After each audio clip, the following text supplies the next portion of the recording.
Hey everybody, it's Jason here, and we have another speaker coming up right now. So happy to be introducing Becky Houston Haworth. She's a pretty powerful speaker for the Content Marketing Virtual Summit, and I just wanted to let you know a little bit about her. So one of the things about Becky that's so incredible is that she has focused on one particular type of content writing and copywriting. And really, she focuses on HR and really helping HR departments, human resource departments, and really the brand communicate with their employees, both present and future.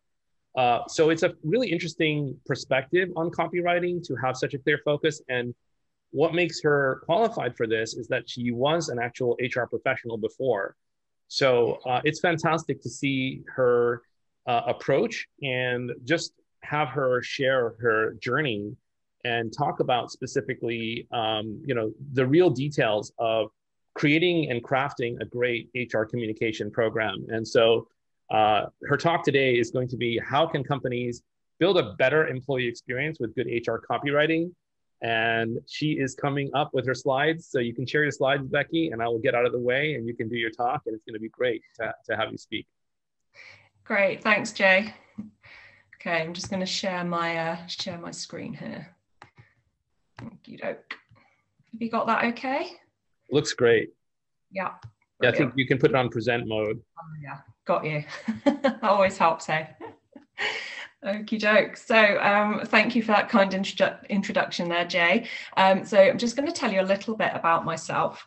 So I'm a copywriter who specialises in employee communications. And if that's not niche enough, I actually have an even smaller niche, which is employee reward communications. And employee reward is all about communicating employee pay, bonuses, pensions and benefits. So how did I end up doing this really niche copywriting, this really tiny copywriting niche? So I've always loved reading and writing. That's always been very dear to my heart. So I ended up doing a degree in English. And once I finished university, had a stint doing sales, which I didn't enjoy, but English and sales makes a good bedfellows for copywriting career. But I didn't go straight into copywriting. I ended up going into HR, and I fell into the business of HR, as most people do, and ended up doing a master's in strategic human resource management. And from that point on, I specialised in employee reward. And if you don't know what that is, it's the part of the HR team that deals with pay, bonuses, setting up things like employee benefits, so private medical insurance, pensions. We do things like manage the annual salary review, decide how much bonus everybody should get, those kinds of things. So it's very spreadsheet orientated, heavily detailed work, very analytical, and it's a very long way away from a degree in English. But as part of my job in HR, as well as doing that analytical numbers side of the work, I had to do a lot of writing. So I'd have to create business cases that would convince the CEO how much he was going to spend on the annual salary review. So I would be persuading him to spend an extra % or 2% or whatever the right amount was, which doesn't sound like a lot, but when your payroll is nearly 100 million, that's an extra £1 million for every %. So my writing had to be persuasive. I also did a lot of reward communication work as my role. But during my time working in HR, I developed a long-term health condition. I was working long hours, ended up collapsing in work, had a night in hospital, and decided to hand my notice in and set up on my own as a copywriter. So I did that about 4 years ago. And within 3 years, I'd written for some of the world's biggest brands because I found a mentor and I upskilled myself very rapidly. But what I also realized as I made that transition from HR to copywriting is that there's a lot of crossover between good marketing and copywriting and good employee communications. So I saw a gap in the market and specialized, and that is how I've ended up talking to you guys about this topic today. So why am I talking to marketers and copywriters about employee communications? So there's a crossover, and if there isn't, then there should be. So one of the confusing things about employee communications and marketing is that people think they're two very different things. And actually they're not. There's a lot of similarities. But what we find is that in big businesses, when you have an internal communications team, businesses don't quite know where it should sit. Should it sit in marketing? Should it sit in HR? They don't really know. It can sometimes end up in corporate communications. So it's a bit of a funny one, employee communications. Nobody's quite sure where it should sit. SMEs typically don't have an employee communications function, and some big businesses also don't have internal communications either, which is kind of interesting. So what happens when there's no internal communications team? We end up with marketing picking up some of the internal comms and some of the internal comms projects. So I'm currently working with a marketing team to do their employee engagement survey, but marketing can't do it all. So quite often HR will try and pick up the internal comms, but of course they don't have the time, the skills, the training to do it. And why would they? Because they're HR professionals. And this is a problem because employee communication is evolving. So what we've seen in business is a change over the years. If we go back 5-10 years and we think about the platforms that businesses used, there was a big difference between the business platforms that businesses were using for their employees and the experience that employees were getting outside of work as customers with platforms. So if you think about things like Amazon, how slick their platform is, all of the B2C platforms that we're used to using are very, very slick. 5-10 years ago, business platforms inside the business weren't that slick. They were clunky in comparison. That's changed. Business to employee platforms have caught up, but what we're seeing is the same evolution with communication. So we're at a point now, I think, in some businesses where employees are used to having very slick marketing communications outside of the business in their own sort of personal lives, but inside the business, the communication isn't quite at the same level. In some businesses it is, not all, but not all. So what we're seeing is more businesses investing in employee communications. And why are they doing this? Because they want to drive a positive employee experience. So a positive employee experience, what does that actually mean? So loads and loads of different definitions of this, but the one that I like, short and sweet, a positive work experience for employees that's built on trust. And when we say a positive work experience, this goes beyond employee engagement, which is one of the key metrics that a lot of businesses use to tell whether they're engaging their employees effectively. So employee experience goes beyond employee engagement. It encompasses that, but it looks at much wider set of principles. So it's every single touch point in the employee's experience. That could be from the systems they use to the communications they receive, to their pay and benefits, to the way they were recruited, to the way that they exit the business. It touches on that full employee life cycle. And I'll come to that more in a moment. There are some key drivers of employee experience. The ones in teal here, those are the ones that I think are directly impacted by good employee communication. So you've got empowerment and voice, feedback, recognition and growth, co-worker relationships and organizational trust. And as marketers, you will know that good comms can boost all of these things for a brand, but they can also boost all of these things for the employer brand and how businesses communicate and connect with their employees internally. So getting the communications that support these drivers right is important, and there's a really big payoff if you do it well. So communications that support a good employee experience drive really good returns for the business. So businesses that have effective communications are 2 times as likely to outperform their competitors versus peers that aren't as effective communicators. Shareholder returns, 47% higher for businesses with highly effective communications. And companies that score in the top 25% on employee experience generate 3 times the ROI on their assets and 2 times the ROI on their sales, compared to organizations that are in the bottom quartile for employee comms. So getting your comms right has a really direct impact on the bottom line. And this really helps businesses to make the case for investing in effective employee communications.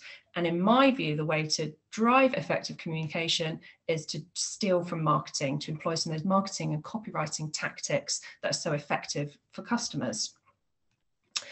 So Becky, I can hear you say, aren't marketing and internal comms completely different to each other? One's for customers, one's for employees. So what my crossover experience from HR and copywriting has shown is that actually there's an awful lot more similarities than you might think. So there are 4 key reasons why I think employee communication is a lot like marketing. So the first is that you're often selling something when you communicate to employees. So it could be that you're trying to influence them to embrace change. Perhaps you are trying to sell internal products and services. And what do I mean by that? What's an internal product or service for an employee?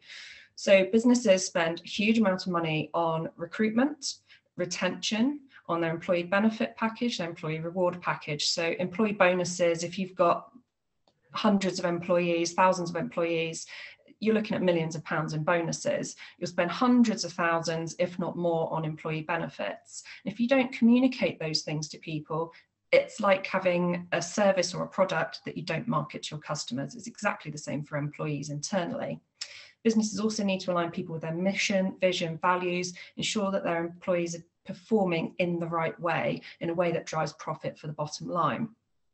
So once we understand that you're selling something to employees, we can actually start to draw on a lot of the marketing and copywriting techniques that we use for customers to help. And one of those tactics is building trust. So tone of voice and language, having communications that are related to the company's values, branding and design. These are all tactics that we use in marketing that can be used in employee communications to really build quality communications that drive the employee experience. And what we're finding is that businesses are now starting to use some of these marketing tactics, thinking about how they communicate with their employees more effectively. So they're taking plays straight out of the marketing playbook. So customer personas become employee personas. We think about segmentation to customers in terms of the comms we send out. You can do exactly the same for employees. And as with marketing, an effective call to action that's compelling is also just as important for employee comms as it is for marketing. So what this tells us is that we can actually use all of the psychological tools and techniques, the practical tools and techniques that we use in marketing to great effect when we're communicating to employees. So that's the similarities. There are some differences, and some of these are quite key. So the first one is that your audience is at work. So as a marketer, obviously you are trying to cut through into people's busy lives, but at work, employees, I would say, are probably at the busiest time of their day. They get lots of different communications and they can't unsubscribe for them like they can from marketing to decide what they want to come into their inbox and what they don't. So people get a lot of emails in their inbox, and you also have less potential to capture them in their leisure time. So the communications that you provide must cut through. They have to be good quality. But in your favor, employees want more communication. So you're often pushing out an open door. The other difference is that you have an awful lot to communicate to employees. So it's not just the reward package that you need to communicate. You need to engage people with the company's mission, vision, values, culture. You might be communicating organizational change. You could be communicating the HR cycle, the annual cycle. So annual salary reviews, performance reviews, all of the different things that happen at key stages throughout the year where managers and employees need to act. You've got an awful lot of communication to think about when you're communicating something in particular. So every piece of communication that you create, you need to understand the context it's being communicated in. It's much bigger than a brand that has a single product or a single service to communicate. It's much more all-encompassing. And some of this communication is really critical. So in a previous job, where I worked, there was a story about a time when we had private medical insurance as one of our benefits. And what happens with private medical insurance is you can put your family onto it, but when children hit a certain age, they are no longer allowed to be on the medical insurance and they come off of it. And a communication went out to let people know this, and it's in the terms and conditions, but it wasn't clear enough. And one of the employees, their child was ill, they needed to have surgery, and they thought they were on the private medical insurance, and it turned out that they weren't because of their age. So they then had to go on to NHS treatment and go onto a waiting list, which obviously isn't ideal. It doesn't leave a good taste in the employee's mouth. But it shows that this communication is important. It's really critical to get it right. It's critical to make sure that the communications cut through. Let's take another example. So things like pensions and life cover. If employees don't understand how important it is to sign up to their pension, sign up for the life cover, make the right level of contribution, they simply aren't going to have enough money to retire on in later life. This all comes back to communication, and it's really important stuff. And the final difference is that with employees, you're building this long-term relationship from day one. So a marketing audience can easily go elsewhere. You can unsubscribe, you can stop looking at stuff, you can just disconnect from a business if you really want to. So you might think, great, employees, captive audience, fantastic. They're not going anywhere. This makes communication really easy. But it does also mean that you're building that long-term relationship from day one. It has to be a consistent communications that are carefully handled throughout the entire employee life cycle. So there's quite some differences there. So as marketers, you'll have heard of the customer journey, but what is the employee life cycle that I keep referencing? So this is one example of the employee life cycle. They all look pretty similar, but this is just one I've picked for these slides. So what this shows is that your employees will start at the attract phase. So you are trying to attract employees to your business. This is the very first part of the employee relationship.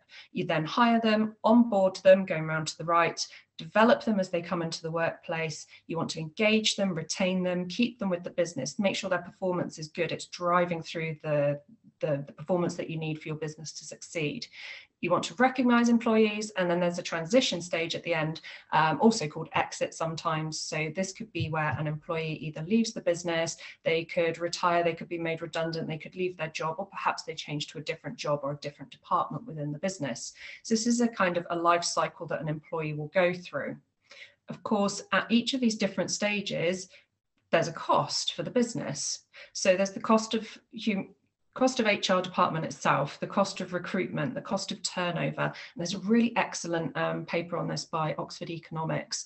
And I think I should have double checked my figure before I came on. I'm pretty sure that, and it's a little old actually, so it is a little bit out of date, this data. It's a really good study. The Oxford Economics study shows that having to retaining an employee is worth it. Whatever you need to do to retain the employee, and if you can do it through comms, great, rather than throwing money at them, is worth it, because the cost of having to rehire, retrain, and get somebody back up to speed is huge. It's something like £26,000 to £30,000 per employee, and that varies depending on the seniority of the employee, and it varies depending on the sector that they work in. But if you could save employees from leaving your business, and you could save £30,000 a time, and you can do that through good communication and creating this brilliant employee experience, why wouldn't you do that? So like marketing, you've got the customer journey with marketing, you've got the employee life cycle for employee communications. And what you actually need to do is understand the different stages of the cycle to understand the different types of communications that are most effective and that employees need at the different stages. So it's very similar to the customer journey, and we're just going to come on to that now. So what we have here is a typical customer journey kind of cycle that you'll all be familiar with as marketers. And what we're going to do is map the employee journey onto the customer journey to show the similarities. So if we look at awareness and consideration, this is the same as the attraction phase in the employee life cycle. So marketers need to attract customers, businesses need to attract employees.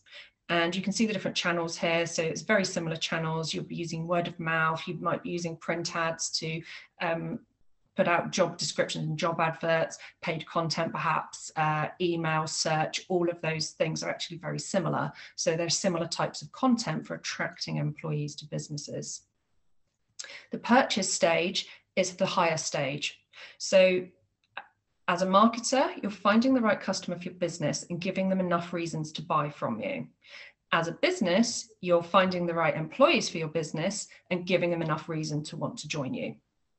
So you attract them by advertising the job in the right way, and then you hire them by creating the right kind of communications that will get them on board. So this is things like an employer value proposition, which I'll come to in a moment, things like a recruitment pack. So there's lots of opportunity for good, strong communication to help hire employees into businesses.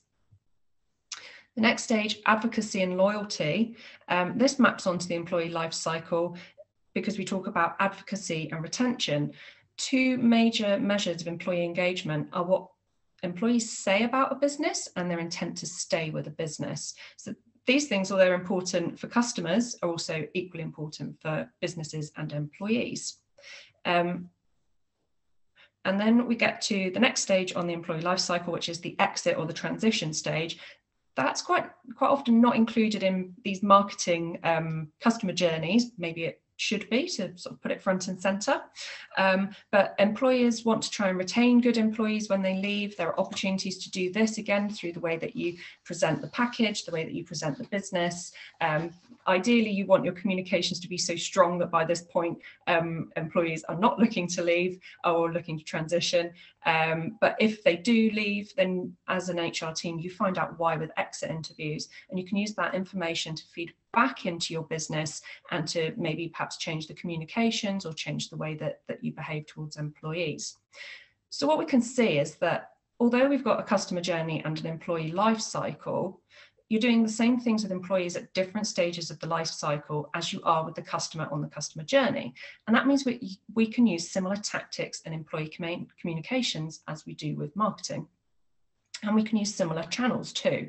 So I've just used these slightly odd circles or crosses in to show you which of the different channels on here you can actually also use in internal communications. So there might be some slight differences. Let's think radio or TV. So radio or TV for marketers means radio or TV externally. I've used TV screens within businesses to communicate with employees, so you can use it in that way. Not quite the same, because you generally put up some PowerPoint slides, so you're not creating an advert, unless you've got big budgets, in which case you might. But yeah, there's lots of different things that you can do. So word of mouth, that works for recruitment just as it does for marketers. But word of mouth also works internally for businesses, because you've got managers who can cascade messages. So lots of similarities, but slight differences with these channels, and we'll come on to that more shortly. So just to really finally talk about how the different types of communications that will boost the employee experience at different stages of the cycle. So at the attract stage, I've put in employer value proposition there. And employer value proposition is something that's really becoming more of a hot topic for businesses. So more businesses are doing this. So in the same way that you would have a brand, you would have brand values, you would have tone of voice, you would have colors and images that you use as a marketing team. You do something similar for an employer value proposition. So it's another tactic straight from the marketing playbook, basically. And it goes across the entire employee life cycle, but I've just included it here at the start. So what we're finding is that more employers are coming up with clear branding and messaging around the employee experience. And a successful EVP does that by taking a joined up approach. So it looks at values, culture, policies. It looks at things like employee benefits, employee reward, career development, and an awful lot more to explain to employees what's in it for you. And this employer value proposition can inform all of the other communications that go out to employees. So you've got their recruitment packs. You would be writing communications that would go onto the website for the careers pages.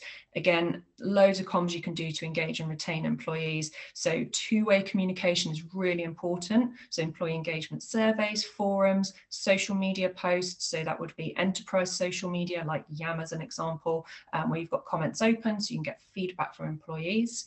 And then you can do basic stuff like write your handbooks and policies in plain English so that employees can read them, understand them, and use them effectively. Performance and reward. We want employees to understand, how do they impact their bonus? What does it mean if they improve their performance? How should they improve their performance to get more pay, to get more bonus? What are the benefits that are on offer? How do they access them?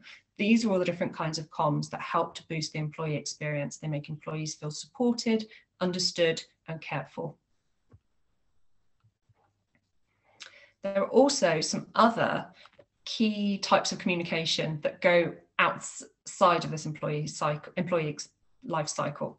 So key times of the year, you will have things like performance reviews, annual salary review that will need to be communicated at specific times of the year. And then you'll have the odd big announcement, and also change management. So big announcements could be a change in leadership, a change in direction for the business. Change management could be a refocus on the business's mission, vision, values, or a change in those things. These are all the kinds of things that need to be communicated effectively as well. So as we can see, there's a lot of opportunity to communicate to employees and really boost the employee experience. And this is where copywriting comes in. So when I made the change from HR to copywriting, I thought, God, I really wish I'd known some of this stuff when I worked in HR, because I really could have made my communications really sing. They could have been so much better. So I'm just going to take a quick drink here so I can carry on talking. So these 7 copywriting tactics, copywriting/marketing tactics, I should probably have said, you'll be familiar with, but I'm going to relate them back to writing communications for employees. So the first thing is understand your audience. As all good marketers know, start with the audience. So creating employee personas is something that I think is really good for businesses to do, because it stops them from becoming so organization-centric with their comms and starts them becoming more employee-centric with their comms. Same sort of questions as developing customer personas. So what motivates employees? What keeps them up at night? What are their real pain points? How do they make decisions? These are all things that will help businesses to understand their employees and to write much more effective communications. Obviously, use those personas to create messaging themes that are going to really resonate, and then write for those specific personas. So an example of this would be understanding your employees perhaps on a demographic basis. So you might be wanting to communicate about your pension scheme. What you communicate to a 20-year-old employee will be very different to what you communicate to a 50-year-old employee, somebody who's nearing retirement. So you can use these employee personas to get an insight into what's important to these people and craft your messages in a way that will be more effective. So branding is another great tactic to use. So I will always suggest that an employer creates an employer brand, quite often aligned with their external branding. There's no need to completely change things, use the same colors, use the same color palette, keep the imagery similar in style, make sure that it all aligns. But you can use this to really help your employee comms stand out. So we've already said that people's inboxes are stuffed full of emails. Employees want to know what's happening in the business. They want more comms. If you create an employer brand that really stands out, every time they see comms with that brand on, they know that it's something that relates to them. So it really helps to cut through the inbox, cut through the posters on the wall, cut through what's on the intranet. And just as you would for marketing comms, there's no reason that you can't create a branding guide for internal use to help keep anybody who's writing employee comms on track, so you've got that consistency. And that really relates to tone of voice. So you would also put your tone of voice into your employer branding guidelines. As an absolute minimum, your tone of voice needs to be clear, warm, engaging. But I would also suggest that you align it to your business values. So I always think that communications for a business should be like a stick of rock. So whatever you're saying on the outside, you should be able to see a consistency in terms of tone, perhaps style, maybe not messaging, but you should be able to see that all the way through the business. No matter where you cut that stick of rock, the messaging or the tone and the consistency is the same. So one of the things that employers quite often don't do that marketers do really well is to speak directly to your audience. So being direct, talking to people on a one-on-one basis and really building that relationship one-on-one. So Kat Lewis, who is the global head of engagement and comms at Reward Gateway, had something really interesting to say on this. She starts every email with hi and the person's name, just like we do for marketing emails. And she uses you throughout. So she's always talking to the audience one-on-one. And she said that when people meet her for the first time, they quite often feel like they really know her already, because she's built these one-on-one relationships through the all employee emails that get sent out. So building those relationships one-on-one is really important to building that trust and that sense of trust with the organization. And that simplicity and consistency is really key to that. So messaging, obviously messaging with marketing, we come up with really clear messages. We know exactly what we want to say. We often have one point that we want to get across. So the same applies for employee comms. So keep it simple and short if you can, just like we do with marketing. We want to make sure the copy is using good writing practices. So all of the standard stuff that we do, breaking up copy, using headings, subheadings, being benefit led, so that we're really talking to employees in a way that makes sense to them. They can see the benefit, they know what's in it for them if they keep reading. One thing that is a little bit different is the way that we need to target the messages. So we can target messages, as I discussed earlier, so having a different message for a 20-year-old about their pension to a 50-year-old about their pension. But we also need to think that within an organization, not all information is shared. Not every single level of the business gets to have the same level of insight into the business. So if you're going to cascade messages, you need to understand what can be said to senior managers, what can be said to managers, what's appropriate to be said to employees, and make sure that the messaging is tweaked in those ways. That's a really important difference. So channels, we've touched on this. So similar to marketing, we've got lots of similar different channels that we can use. You've got print and digital, intranet, as well as the website. So two different forms of web copywriting there.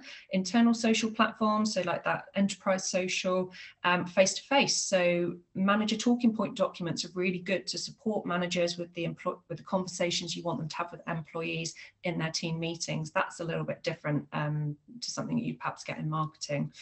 An overlooked channel, something that businesses often don't think about, are the different HR platforms that they've got that employees go onto. So this could be total reward statement platform, it could be the employee performance management platform, it could be the employee recognition platform, lots of different platforms. These are all opportunities to communicate with your employees. So make sure the copy on there is really strong and really good. And the other difference is that we want to make sure we have two-way comms.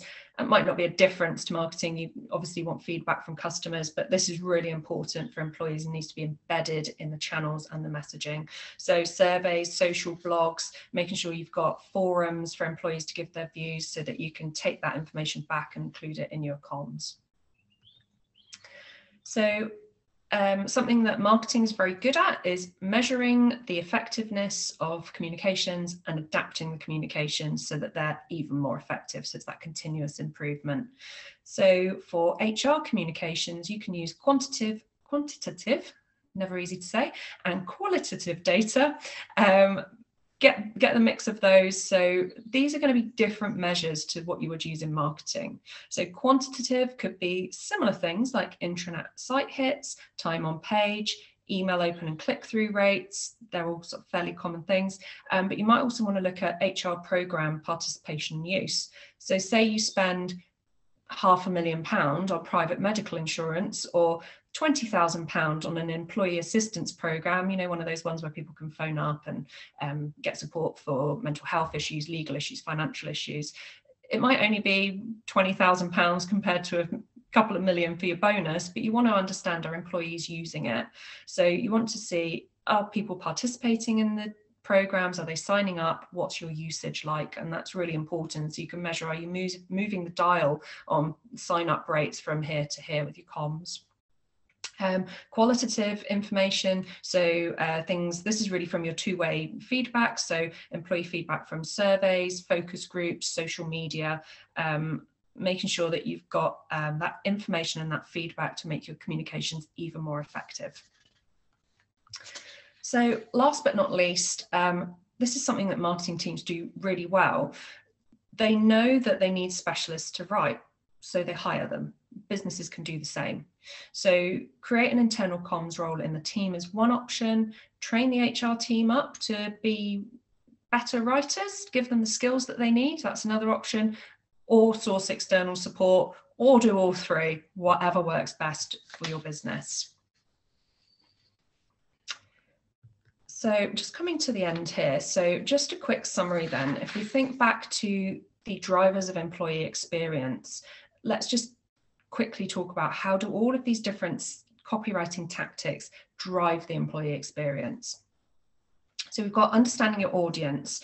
This is all about empowerment and voice, listening to what people want, listening to what they need, delivering the communications that are going to support them in that, and the communications that are going to support your business to do well and to boost your bottom line. Branding and tone of voice, this really comes down to consistency. And as we know, consistency builds trust. That can be trust with co-workers, it can be trust with the organization. Messaging, similarly, this also builds trust. If your communications are two-way, you're adapting them, that will also help employees to feel empowered, that they have a voice, that they're being heard, and your communications are responding.